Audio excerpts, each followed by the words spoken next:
পাওয়া প্রসেসটা যখন শুরু করা হয়, শুরু থেকে যদি ধাপগুলো আপনি একটু বর্ণনা করেন।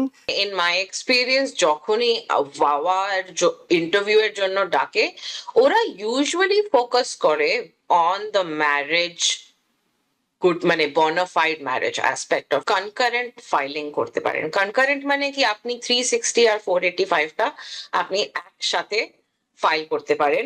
along with that আপনি আপনার যে ওয়ার্ক পারমিট অ্যাপ্লিকেশন হয় 765, ওটা আপনি অ্যাপ্লাই করতে পারেন। এভিডেন্সের জন্য অনেক জিনিস করতে হয়। আপনার অবভিয়াসলি আপনার যদি অ্যাকচুয়াল মানে অ্যাবিউজড হয়েছেন, always call the police, record রাখুন নিজের কাছে। আপনি যখন ওয়ার্ক পারমিটের জন্য অ্যাপ্লাই করেন, একটা অপশন থাকে, you can apply for a social security card. পাওয়া প্রসেসটা যখন শুরু করা হয়, শুরু থেকে যদি ধাপগুলো আপনি একটু বর্ণনা করেন, তিনি কি ধরনের প্রোটেকশন পাবেন যিনি অ্যাবিউজড হয়েছেন, এবং একই সাথে তিনি ফাইনালি গ্রিন কার্ড পেতে পুরো প্রসেসটাতে কতদিন সময় লাগে? হ্যাঁ, তো অ্যাকচুয়ালি একটা ভালো জিনিস অ্যাবাউট দ্য ওয়াওয়া সেলফ পিটিশন ইজ কি আপনি কনকারেন্ট ফাইলিং করতে পারেন। কনকারেন্ট মানে কি, আপনি 360 আর 485টা আপনি একসাথে ফাইল করতে পারেন। along with that আপনি আপনার যে ওয়ার্ক পারমিট অ্যাপ্লিকেশন হয় 765, ওটা আপনি অ্যাপ্লাই করতে পারেন। আর আপনার যদি ট্রাভেল ডকুমেন্ট দরকার হয়, আপনি ওটার জন্য অ্যাপ্লাই করতে পারেন। আর যখন আপনি অবভিয়াসলি অ্যাপ্লাই করেন 360 অ্যাজ আ অ্যাবিউজড স্পাউস, 360 পেটিশনটা অ্যাকচুয়ালি কোনো ফাইলিং ফি নেই, জাস্ট দ্য 360। কিন্তু 485, 765 ওইগুলোর সাথে ফাইলিং ফির সাথে একটা কস্ট চলে আসে। But just for the 360 itself, কোনো as if you're filing for as an abuse spouse, কোনো আপনার এ কোনো ফাইলিং ফি নেই। তো ইউজুয়ালি 36 months একটা টাইমলাইন থাকে for approval. Work permit usually একটু তাড়াতাড়ি চলে আসে তার আগে, তো you can work while you're waiting for আপনার ওয়েট করছে আপনি আপনার অ্যাপ্রুভালের জন্য, বা ইন্টারভিউ এর জন্য। ইন্টারভিউ হয় কখনো কখনো পাওয়ার জন্য। অ্যাজ মানে ইন মাই এক্সপিরিয়েন্স যখনই ওয়াওয়ার ইন্টারভিউ এর জন্য ডাকে, ওরা ইউজুয়ালি ফোকাস করে অন দ্য ম্যারেজ গুড, মানে bona fide marriage aspect of it. ওরা অ্যাকচুয়ালি ট্রাই করে কি যে অ্যাবিউজড হয়েছে যাকে রিট্রমাটাইজ না করতে by asking too much about the abuse. R as far as actual applicationটা, এভিডেন্সের জন্য অনেক জিনিস করতে হয়। আপনার অবভিয়াসলি আপনার যদি অ্যাকচুয়াল মানে অ্যাবিউজড হয়েছেন, always call the police, record রাখুন নিজের কাছে, মেডিকেল রিপোর্টস, পুলিশ রিপোর্টস, অন্য থার্ড পার্টি অ্যাফিডেভিট যদি আপনি পেতে পারেন, কি অন্য লোকেরা কি জানে আপনার সিচুয়েশনের ব্যাপারে। অবভিয়াসলি নর্মাল ম্যারেজের এভিডেন্স দিতে হবে আপনাকে, আপনার একসাথে থেকেছেন, কবে দিন থেকেছেন, কত করে থেকেছেন। আপনার যদি জয়েন্ট ফাইন্যান্সেস ছিল, জয়েন্ট ফাইন্যান্সেস। নর্মাল ম্যারেজে যদি যা এভিডেন্স থাকে ওটাও আপনাকে দেখাতে হবে। তো the whole process could take 3 years। Okay. But আপনি ইউজুয়ালি ওয়ার্ক পারমিটটা পেয়ে যায় লোকেরা। কিন্তু in the mean time work permit এবং 3 ইয়ার্স পরে গ্রিন কার্ড, এর মধ্য দিয়ে তিনি তো হাউসিং ফ্যাসিলিটিস, লিগ্যাল প্রোটেকশন, আরো অনেক কিছু পেয়ে থাকেন। সেসব বিষয়গুলো একটু জানতে চাই যে বাওয়া করার পরে এই সময়টাতে, মানে 3 ইয়ার্স এর মধ্যে তিনি আর কি কি সুবিধা পেয়ে থাকেন? তো স্যার আপনি যখন ওয়ার্ক পারমিটের জন্য অ্যাপ্লাই করেন, একটা অপশন থাকে, you can apply for a social security card. এখানে অনেক বেনিফিটের জন্য you need a social security card, you need a social security number. তো ওইটা আপনি যখন ওয়ার্ক পারমিটের জন্য অ্যাপ্লাই করবেন, একটা অপশন থাকে, so they will issue you a social security card if you don't have it.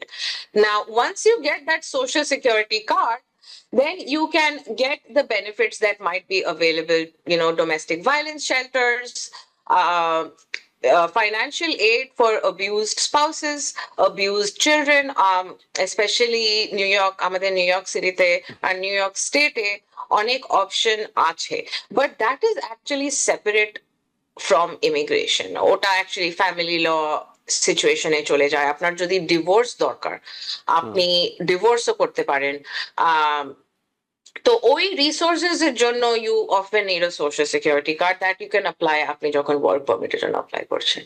ওকে, আমরা অনেকটাই ডিভোর্সের ইস্যু নিয়ে আলোচনার কাছাকাছি চলে এসেছি, কিন্তু আপনার কাছে শেষ একটা কোশ্চেন আছে বাওয়া নিয়ে। সেটা হলো, যারা বাওয়া করেন, আপনি জানেন যে এটা একটা ভালো সুযোগ, আপনার স্পাউস কিংবা আপনার চিলড্রেন বলেন, আপনার প্যারেন্টস বলেন, সেটা হলো যে আপনি হয়তো লিগালি সিটিজেনশিপ কিংবা গ্রিন কার্ড পেতে দেরি হচ্ছে। আপনি মনে করলেন যে যে লোকটা মানে আমার স্পাউস কিংবা প্যারেন্টস, আমি তাকে ফাঁসিয়ে দিয়ে আমি এই বাওয়া ফ্যাসিলিটিসটা নেব, যেহেতু এ ধরনের একটা আইন আছে। আমাদের অনুষ্ঠান দেখে অনেকে ধরেন উৎসাহিত হয়ে গেল, কিন্তু তিনি মিথ্যে অভিযোগ দিলেন, তিনি ভুল তথ্য দিয়ে কাজটি করার চেষ্টা করলেন। সেক্ষেত্রে তার জন্য কতটা ঝুঁকি, কিংবা যিনি আসলে কোনো দোষ করেননি কিন্তু তার বিরুদ্ধে একটা দোষ তৈরি করা হতে পারে, তার জন্য সিকিউরিটির জায়গাটা কোথায়? তো অ্যাকচুয়ালি এটা অনেক হয়। আম অ্যাকিউজ করে দেয়, বা কোনো মেবি অ্যাবিউজ হয়নি। কখনো কখনো স্বামী স্ত্রীর প্রবলেম হয়ে যায়, ব্রেকআপ হয়ে যায়, ইন দ্যাট কেস টেকনিক্যালি ওরা এলিজিবল না বাবার কেসে, আর ওই ওরকম এতে ওরা হয়তো ভাবে। কিন্তু দ্যাট ইজ ওয়্যার আপনাকে রিয়েলি প্রুভ করতে হবে দ্য রিলেশনশিপ। আর the abuser, there is an option to not let your abuser know. আপনি একটা অ্যাড্রেস করতে পারেন, হিডেন অ্যাড্রেস লয়ারদের কাছে ইউজুয়ালি আমরা পাই বাবা সিচুয়েশনে যখন লেটার আসে। That is to obviously protect the abused spouse. এখন as for false accusation, hmm. Usually যদি পুলিশ রিপোর্ট থাকে, দ্যাট ইজ এভিডেন্স, কিন্তু ইট ইজ নট এভরিথিং। আপনাকে স্টিল প্রুভ করতে হবে কি অ্যাকচুয়াল আপনার রিয়েল ম্যারেজ ছিল, আর the abuse was bad enough to amount to cruelty. Does not have to be physical. Hmm. Hmm. Emotional abuse, financial abuse হয়। um, আর it really depends on evidence. আপনি যদি ফাইন্যান্সিয়াল অ্যাবিউজ বলছেন, আপনি bank account দেখাতে পারেন কি দেখুন আমার কাছে কোনো টাকা ছিল না, আমার খাবার দিতে কোনো টাকা দিত না। এ, আপনি যদি আপনার যদি স্পাউস আপনাকে বলেছেন আপনি যদি আমার জন্য এটা না করো আমি আপনার তোমার ইমিগ্রেশন করবো না, ওটা also form of abuse. So all of that evidence submit করতে হবে। আর আমি যেরকম বললাম, এরকম না কি অটোমেটিক গ্রান্ট হয়ে যায়, ইন্টারভিউতে ডাকে লোকেরা। আম, আর স্টিল ম্যারেজের ব্যাপারে জিজ্ঞেস করে। তো YONO they try to weed out manage fraud issues, but there is unfortunately কখনো কখনো লোকেরা পেয়ে যায়। It is what it is, it is the system. কিন্তু যার বিরুদ্ধে অভিযোগ করা হলো তিনি যদি দোষী না হন, তার সুরক্ষা, তার প্রোটেকশনটা কিভাবে নিশ্চিত করা যায়? কারণ আমরা দেখছি যে বাওয়াতে তো অনেক সময় এমনটা হয় যে কনফিডেন্সিয়ালিটি থাকে, অর্থাৎ তিনি জানেনই না তার বিরুদ্ধে এই অভিযোগটা হয়েছে। তিনি কিভাবে জানতে পারবেন, তিনি কিভাবে সুরক্ষা পাবেন যদি তিনি দোষী না হন? So actually relationship with immigration is very confidential. ওরা ওইটা জানতে পারবে না। However, ওরা definitely within the state court system, ওদের যদি কোনো ফলস অ্যাকুজেশন হয়েছে, they can obviously fight it in the state court system, and USCIS will have access to that, right? ওরা দেখবে যদি অন্য কোনো অ্যাবিউজারও যদি কিছু ফাইল করেছে। অফেন টাইমস মিউচুয়াল অ্যাবিউজ হয়। হুম। হুম। নিজেকেও গুড ক্যারেক্টার দেখাতে হবে বাবার জন্য। তো যদি মিউচুয়াল অ্যাবিউজ হয়েছে, there might be evidence, তো প্রুভিং। যদি কেউ নিজের ইনোসেন্স ডিক্লেয়ার করেছে স্টেট কোর্টে, বা পুলিশের কাছে গেছে আর বলেছে আমি এরকম করিনি, কর্পোরেট করেছে, তো that evidence will also be there. আর ইমিগ্রেশন এটা জানতে পারবে। থ্রু ইমিগ্রেশন কিছু করার নেই এখন, because it is confidential at the end of the day. But কেউ যদি বলেছে কি আমি ইনোসেন্ট, আমার সাথে এরকম হচ্ছে, there are other avenues that would be available to anyone.